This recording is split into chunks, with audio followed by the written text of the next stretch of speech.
Louder, okay. What an amazing crowd for a really special organization. But I want to first and foremost do a shout out to Daniel Septimus.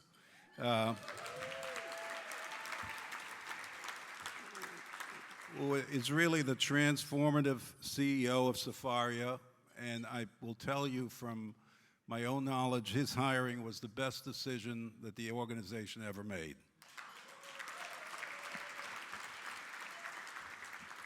I also bring you greetings from Manny Steinsaltz, who heads the Steinsaltz Center in Jerusalem, and who regretfully could not be here because of the work that he's doing in Israel right now with many of the students that are in the armed forces and trying to work with them as they come back.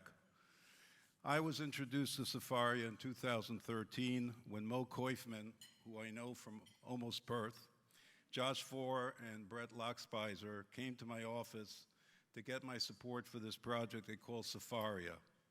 Although I honestly did not understand much of the technical jargon they used to describe their vision, open architecture, I thought that was somebody who designed a building with a courtyard.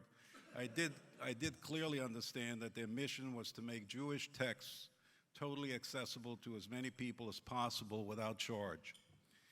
The mission immediately attracted me because I had the enormous privilege of being very close and working for many years with Rabbi Adin Steinsaltz, a blessed memory, to make Jewish texts more accessible in various languages through the Steinsaltz Center.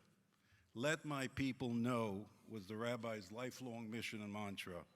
And it was natural for me to support Sefaria and to eventually introduce Rabbi Steinsaltz to Josh and Brett at a truly magical meeting in 2013 that led eventually in 2017, with the support of the wonderful friends of the William Davidson Foundation, to the release of the William Davidson Talmud on Sefaria, which includes Rabbi Steinsaltz's historical, modern Hebrew and English translations of the Talmud, making it accessible to millions of people in their own language for the first time.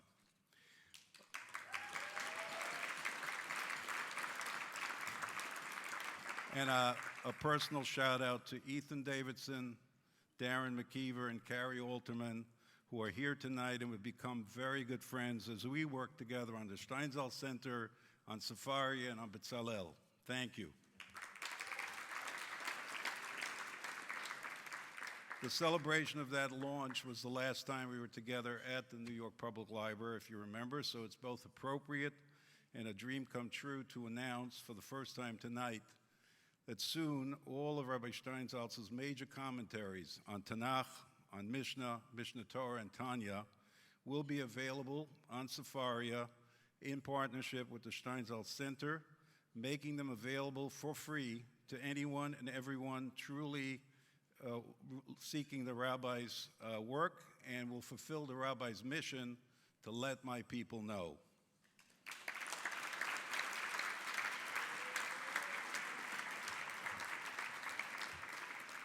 I'd like to thank Margie Davis and Harry Ritter for their help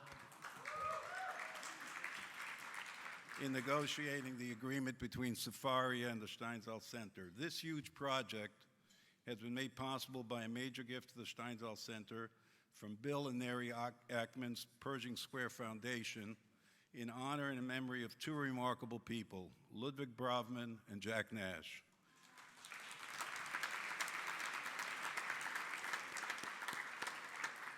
Pioneering Jewish philanthropist whose early and lasting support of Rabbi Steinsaltz was critical to his extraordinary output and impact. The meeting that yielded the generous gift was extraordinary, and it's worth retelling on a night like tonight that recognized the communal, intergenerational nature of philanthropy. Lou Bravmann passed away in 2022, but a year earlier, Lou, Daniel Septimus, and I got on a Zoom call with Bill to share this opportunity to make Rabbi Steinsaltz's major works available on the internet to all who wanted such access. Bill instantly grasped the opportunity and was willing to contribute, but it was also clear he was undecided as to the scope of the gift. "What do you think, Lou?" Bill asked all of a sudden. And Lou Bravmann, who was almost 96 years old and had been silent during the meeting until then, says to Bill, "Bill, why don't you tell Ilan the story about the first time you came to see me. And Bill laughs and says, so I'm raising money for my first fund, and I get to see Lou and Jack Nash, and we meet, and I pitch them on investing, and we schmooze, and Lou and Jack become two of my earliest investors and people that others will follow into the fund. And then Lou, who I fondly refer to as the Nudge, immediately solicited me for the UJA. I mean, right away. And not only that, he says, I need you to give at least $50,000. I literally quaked in my shoes that I'd never, ever written a check remotely close to that to charity. So I finally decided I have no choice. He's coming in as an investor. So you can say it was Lou Bravmann who taught me responsibility to give back. And then Bill paused, thought for a moment, and said, I want to make sure that I want to make the major gift to the Steinsaltz Center and make this happen. I want to give enough to design it, to sustain it, and to expand it. And I want to do it in honor of Jack Nash and Lou Bravmann.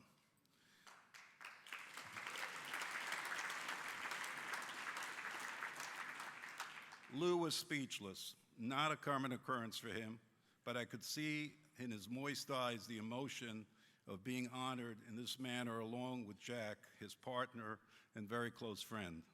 It was truly a very beautiful moment for me to be part of. And I'm especially happy that Lou's grandchildren are here tonight along with Jack's children and grandchildren, and most especially Jack's lifelong partner, Helen, who has continued the Nash family philanthropy in some magnificent ways.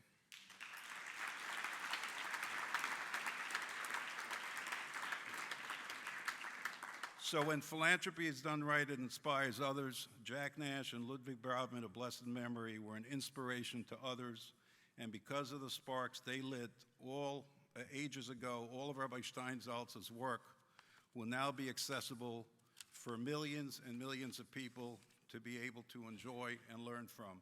Sefaria and the Steinsaltz Center couldn't be more proud to honor their joint memory forever in this way. Thank you.